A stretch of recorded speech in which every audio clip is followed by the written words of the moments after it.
Okay, I welcome you all, and in continuation to our previous interaction, I think yesterday we were talking about the problem of harmonic oscillator, right? And we concluded the problem of harmonic oscillator.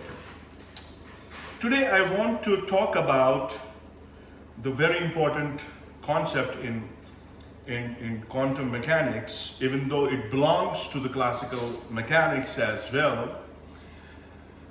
And I want to begin this interaction with you with an argument that whatever knowledge that we have about the atmosphere that is surrounding us, the stars that you see, the composition of these stars is examined by the problem of rigid rotor. Because in those stars we have molecules, and these molecules absorb energies, these molecules emit energies, and we receive those absorbed and emitted energies of these atoms or ions that are present in these stars. And sitting on the planet, you are able to tell, you are able to confirm what kind of elements are present in the stars, what kind of elements are present in atmosphere. So if I tell you to assume a universe in which we have two particles, we have two atoms, but both the atoms are to be treated as point masses. And what classical physics tells us about this molecule? For this molecule having 2 point masses, you can calculate the energies that this system can constitute. Like having one body, another body, okay, having a separation between them. And obviously, you have a very, very important concept here, the concept of moment of inertia, I, right? And you can calculate the moment of inertia, okay, along the line joining the center of this two-body system. You can choose any direction, and with respect to that direction, you can calculate the moment of inertia. The moment of inertia is not the point of contention for us right now. What is important for us is that in this universe, this two-body problem has all plausible possible energies. You cannot imagine that while rotating the system of these two bodies in any direction, you will say it has all possible energies.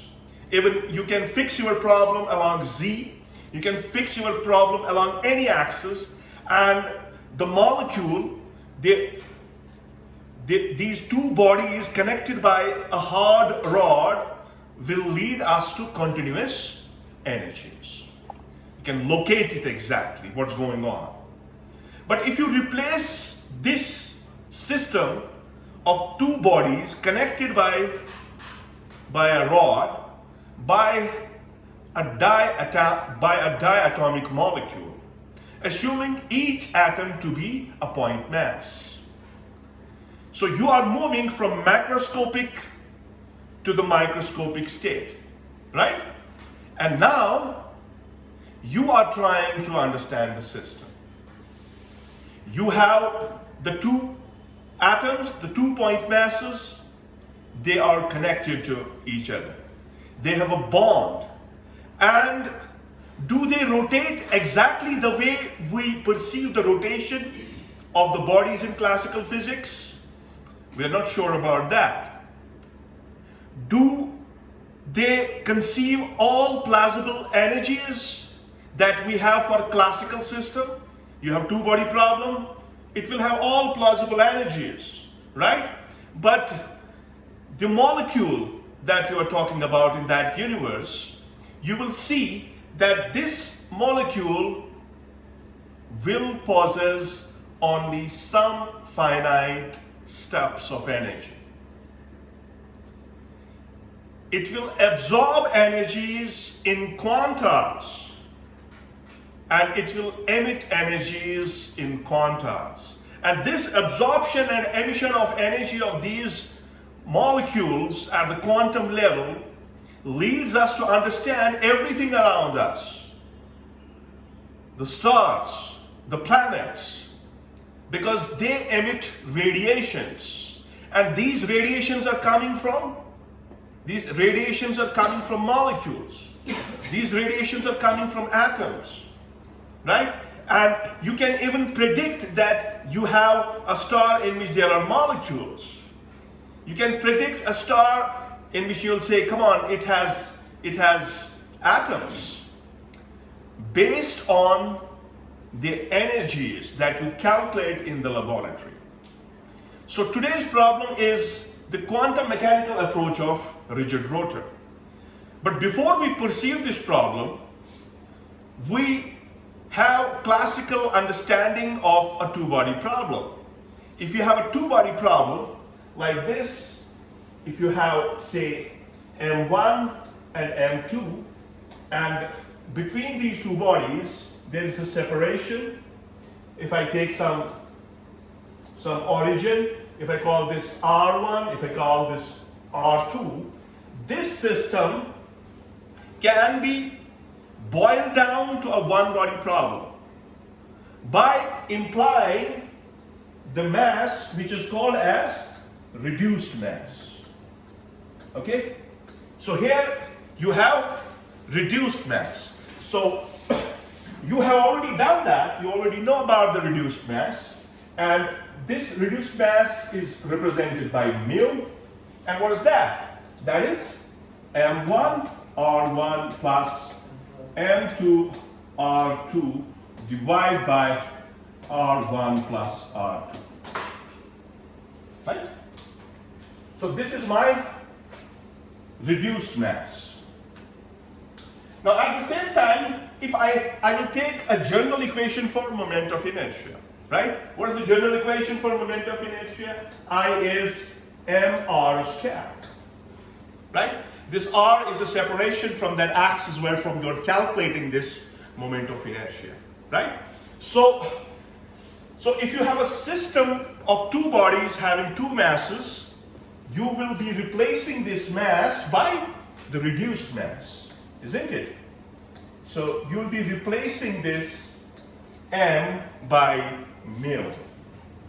So you can immediately talk about I equals mu r squared, right?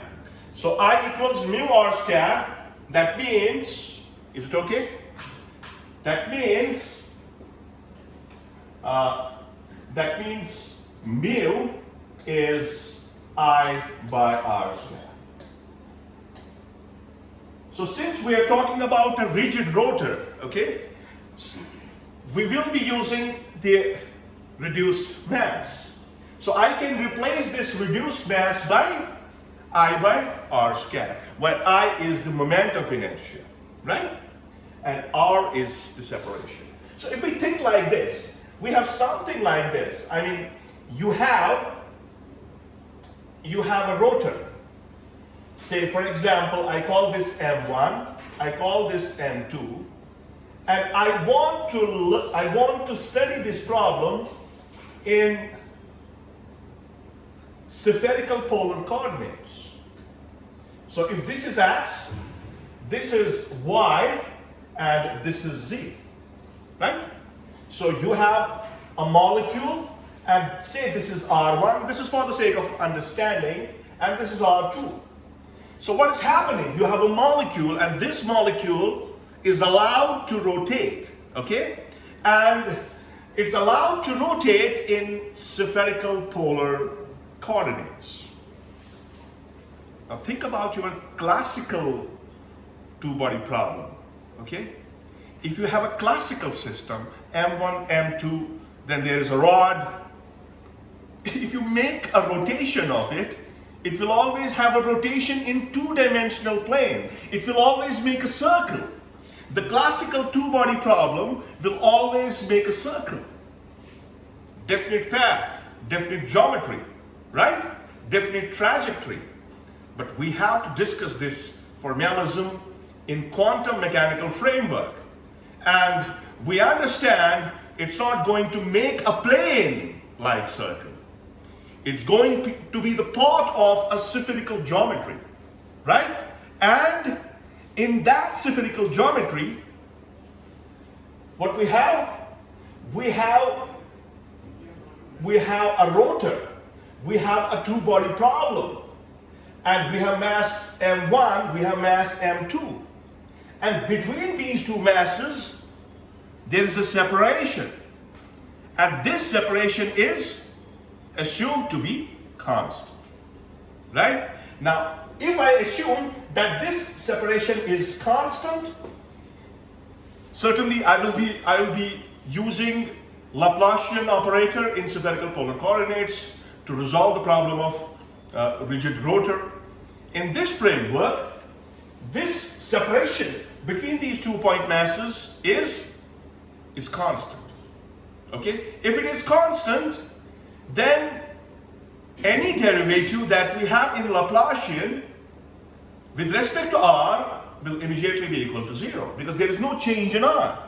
The r is not changing. If r is not changing, that means you can take those derivatives equal to 0. And the second important thing is that what we have a fixed kind of system. It's a fixed kind of system, assuming it to be fixed. What's going on here is you have constant r, and in that constant r, your potential is constant. So if potential is constant, to make my problem simple, I can choose the potential energy part of Laplacian operator in Schrodinger's wave equation equal to 0. So I am starting my problem with two assumptions. The assumption one is, since there is no change in r, the derivatives that you will find in the Schrodinger's wave equation in spherical polar coordinate with respect to r will vanish. The next important thing that I am telling about is the potential. I treat the potential to be constant over that r, so 0 is also constant. So I can choose that potential equal to 0. So now we will be writing down over. You understand the problem now? Now what we will do is we will write down the Schrodinger's equation first. And have you noted down those things? Mu, okay, I may need them. Okay. So what we have Schrodinger's equation in spherical polar coordinates. Okay, what is that? That is del square psi plus 2m. Now I will not be using m because it is a two-body problem. I'll be using mu by h bar square e minus v of r of psi equals 0. Now, as I said, our discussion is based on v of r equal to 0. So what will happen? We have the Schrodinger's equation, del square psi plus 2 mu by h bar square e of psi equals 0. But all of you know that we can write down this equation in spherical polar coordinates. So in doing that, we understand that this psi, the wave function, the eigenfunction, it is the function of r, it is the function of theta, and it is the function of phi. So let me write down the Laplacian And that means I'll be writing down Schrodinger's equation in spherical polar coordinates. So what we have 1 by r square dou by dou r of r square dou psi by dou r plus 1 by r square sine theta dou by dou theta, then you have sine theta, then dou psi by dou theta. Okay, this is your radial part, this is your angular part, and then you have the last term 1 by r square sine square theta and the double derivative of psi with respect to phi, where phi is your azimuthal angle, and then plus 2 mu, okay, 2 mu E by h bar square psi equals 0, right? This is your Schrodinger's wave equation in spherical polar coordinates, and what assumptions we have in discussing this problem is that this part will be immediately equal to 0 because there is no change in r, and because this thing encloses the changing r. So this term is equal to r. Sorry, this term is gone. And the next thing that we will be doing is we will be using for mu, what was mu? It was I by r square. I'll be using for mu, so I'll be writing down my Schrodinger's wave equation for this rigid rotor. It's rigid. The rigid rotor in quantum mechanical framework, okay? So what we are left with? We're left with 1 by r square sine theta dou by dou theta, then you have sine theta, then you have dou psi by dou theta plus 1 by r square, then you have sine square theta, and then you have dou 2 psi by dou phi 2, and then you have plus 2i e by h bar square r square of psi equals 0. Isn't it? Right? And what's so clear about this equation is that you have an equation in which you have two unknowns, and you have this equation in terms of angle theta and in terms of angle phi. And as you understand, there is no way of solving this equation directly. It's like that if you have two equations with two unknowns, you can find the two unknowns. But here you have one equation with two unknowns. So you cannot directly resolve this equation. Okay? So what you do here, you make use of separation of variables techniques. You separate the variables and then you incorporate the numbers in the equation. You incorporate those numbers which work for the equation. You don't incorporate every number in the equation. You incorporate only those numbers which have physical significance. Are you getting my point? Okay, now what should I do?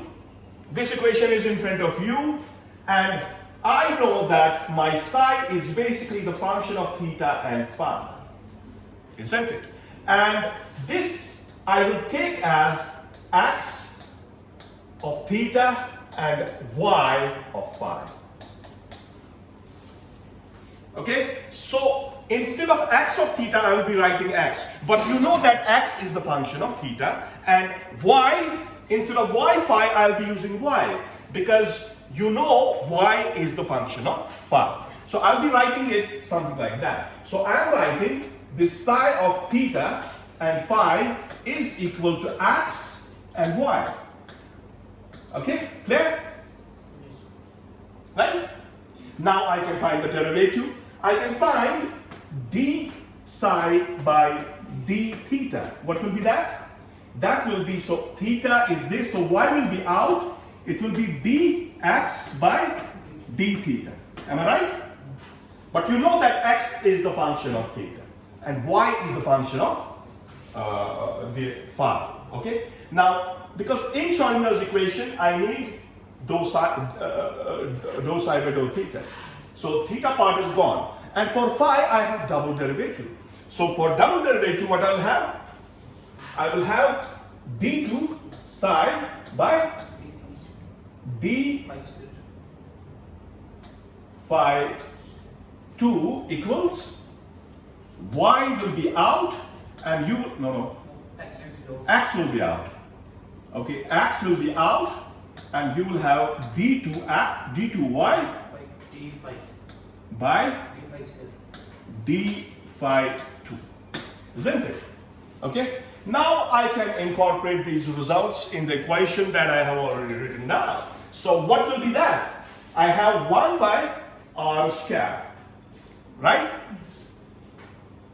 1 by r square sine theta is there, okay? And then you have dou by dou theta. Instead of dou by dou theta, I'll be writing d by d theta. Oh, sorry. No, that's fine. D by d theta. And then you have what? Sine theta. So instead of d psi by d theta, I'll be using y dx. so y will come out.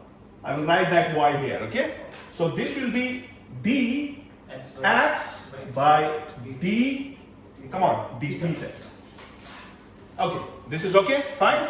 Now let's go with the next term. What will be that? That will be x will be out. Okay, x will be out. Divide by r square sine square theta. And then you will have d2 y by d phi 2, isn't it? Okay, these two terms are gone, and then you have your usual plus 2i e by h bar square r square equals 0. Is this clear? We are talking about the rigid rotor. Okay, we have boiled down our equation. We have taken rid of the partials, and we have this equation in front of us. Now what should we do for the time being is, see, what I'll do is I will multiply this equation by r square, okay? And I will also, I'm missing something here. Come on. So this is x and y. Yes, psi. Because psi is x and y, this is equal to 0. Is it clear? Now what am I trying to do is, I will multiply this equation by r square and I will divide this equation by xy. Okay? So what will be the result? So you got that point? Okay, what you will have? You will have 1 by Y. x. R square and r square will cancel. You'll be left with sine theta. Isn't it? Am I right? Then you have, come on, d by d theta, sine theta. Then you have d, come on, what is here? Is it y or x? X. X by d theta plus, okay, 1 by y sine square theta, because r square is gone, okay? And then what will be here? It will be d2 y by d, it will be, sorry, d2 y by d phi 2, and then you will have plus 2i e by h bar square. No, r square is gone, okay, because you are multiplying that equation by r square. So r's will be gone, you are dividing by xy. So here you have x, here you have y, okay? Now what I'll do, this is equal to 0. Now I would like to separate them because I'm using an approach of variation and separation of variables. So I would like to have this spot on the left hand side, including this spot. So what will be in the right hand side? I will be rubbing this, I will be putting this equal to minus of this. Is it fine? Yeah? Okay? So what I have done? I have to do another operation before I move on. Okay. Let me keep that plus here, okay? So plus is here. This is equal to 0.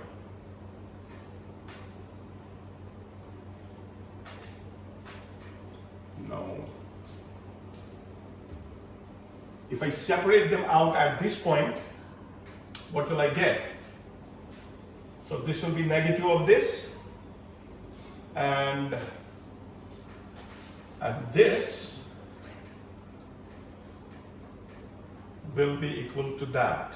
Okay, so another step I would like to do here is I would like to multiply this equation by sine square theta. Okay, so if I multiply this equation by sine square theta, what will I get? So here you will have sine square theta. Okay, here you will have sine square theta. Are you getting? And here you will have sine square theta. Yes, it has to be done.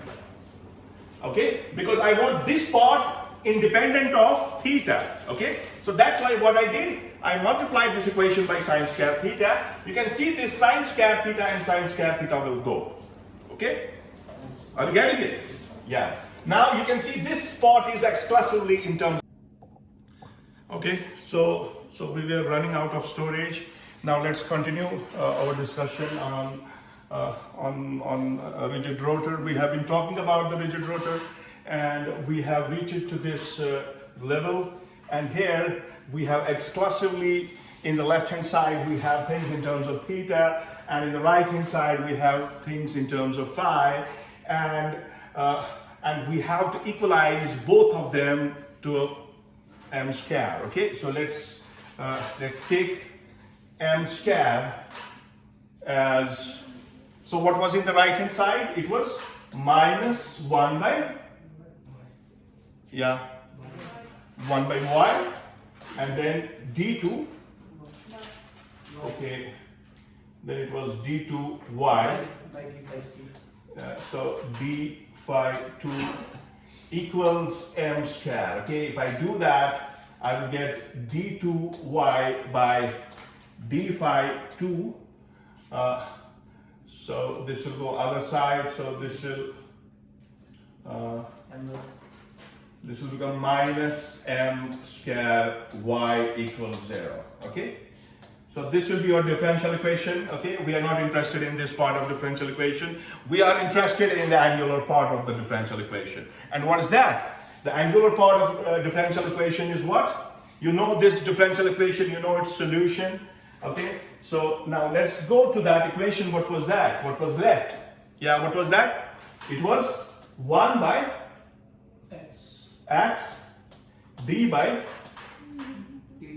d theta sine theta dx by d theta. Okay, this was it. Then plus Sine theta by x. Okay, here you have sine theta. Sine theta by x. Okay, this is sine theta by x. Okay, right. Okay, then you have plus. Then you have this what? 2i e sine square theta by h bar square equal to m square. Okay, but I will shift that m square in the left hand side. So here, no, I will not shift it. I'll keep it there. Okay, I'll keep it there because I want the rid of sine square theta. So now I would like to do what? I would like to divide both sides by sine square theta. So in doing so, what I'll get? Okay, so something is wrong. What can be done? You are enjoying, but I'm not enjoying. You're good, I'm bad. Okay, so whatever the case may be. So now what we are doing here is, yeah, I forgot what I was doing. So x I have multiplied here, okay? So you are left with the differential equation. Can you tell me now? What is it? It is 1 by sine theta, d by d theta, sine theta, and then d x by d theta plus, okay, I will put that equal to alpha, okay, alpha minus m square by sine square theta times x equals 0. Okay, where this alpha is what? Alpha is 2i e by h bar square. This is it. Okay, so now what we can do here is, suppose I choose z. Okay, suppose I choose z equals cosine theta. Okay, any problem? No, there should be no problem. So this you have noted down, alpha equals this, okay, because we may need it at the end. Okay, so if z is cos theta, what will be z square? It will be cosine square theta, right? So I can write z square is 1 minus sine square theta. Can I do that? Okay, so I can write sine square theta is 1 minus z square, isn't it? Okay, put up these results, okay? Note them because I may need them. The another thing is, if z is cos theta, if I'll take its derivative with respect to theta, what I'll get dz by d theta equals minus sine theta, right? Okay. Now, what's in my equation is dy by d theta. Can I write dy by d theta equals dy, are you able to see it?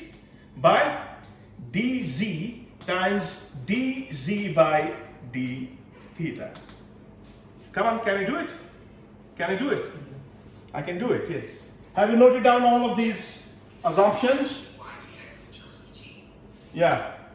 Have you noted down all of these results? Yeah, what's that? Okay, so now I would like to incorporate them in my equation. Okay, so here dy by d theta will be what? Dy by d theta will be what? It will be dz by d theta is minus sine theta. So it will be minus sine theta dy by dz. Okay? Minus sine theta dy by dz.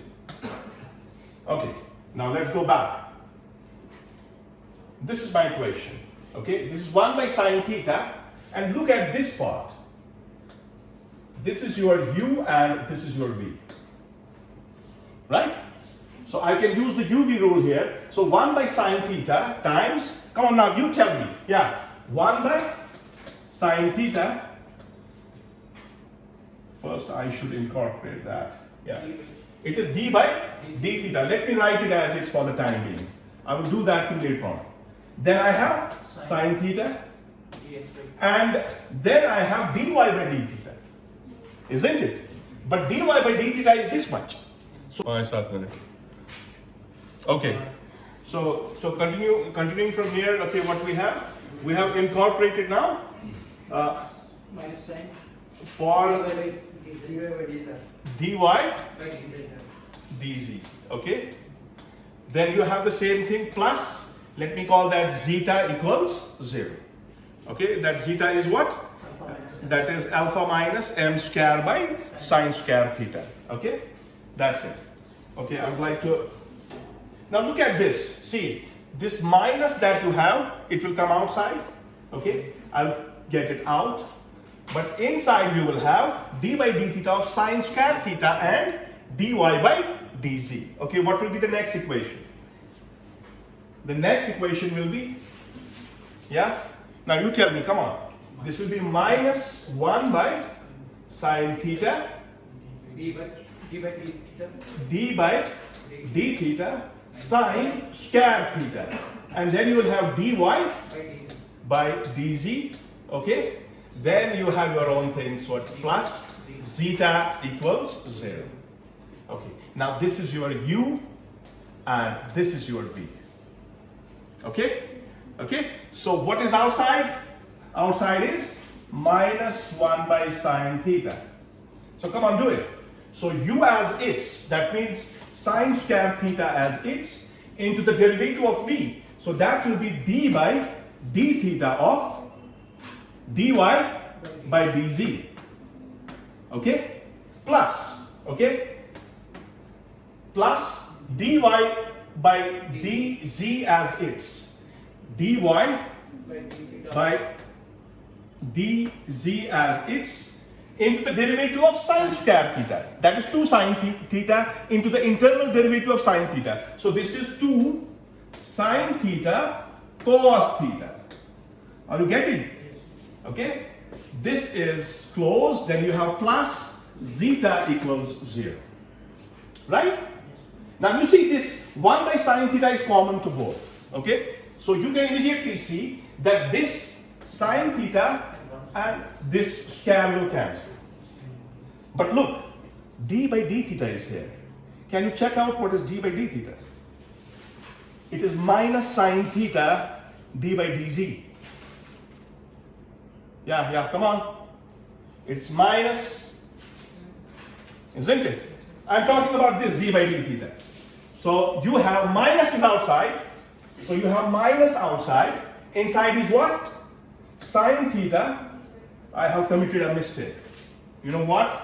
I have cut this part, but I have not cut this part. Because this sine theta is common to both. So this sine theta will also be out.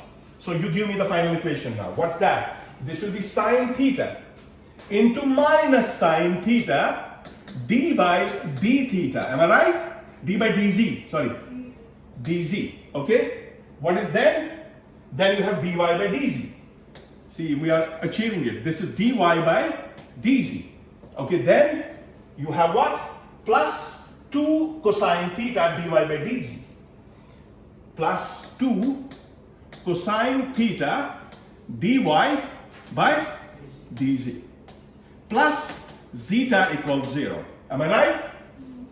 Okay, is it fine now? Now, this is your minus inside, okay? This will become plus, and this will become minus, okay? So here you will have sine square theta d2y by dz2 plus twice cosine theta.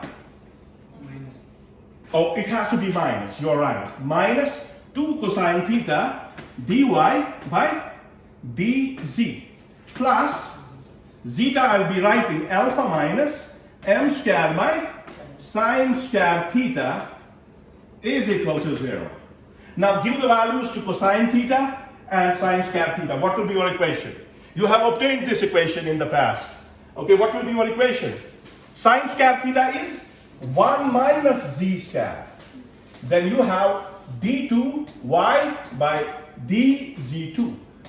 Then you have minus 2 cos theta was taken as z. So this is 2z. This is dy by dz. Then you have plus alpha minus m square by 1 minus z square equals 0.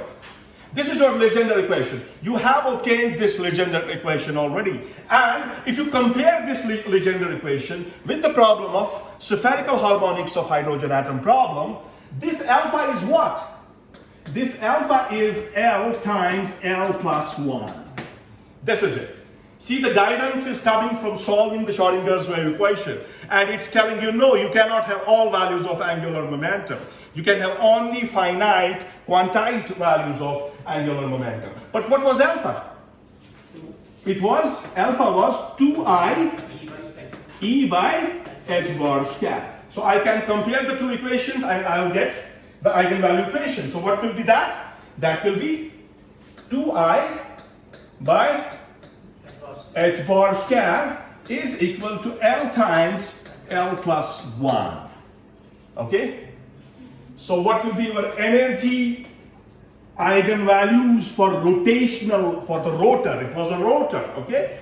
Okay, E rotor will be what? It will be L times L plus 1 h bar square by 2I. What is I? I is the moment of inertia. See, moment of inertia. So it's taking the finite values of energy. So it is absorbing energies in quantas and it is emitting energies in quantas. So there was a lot of fuss today because of the problem in the video.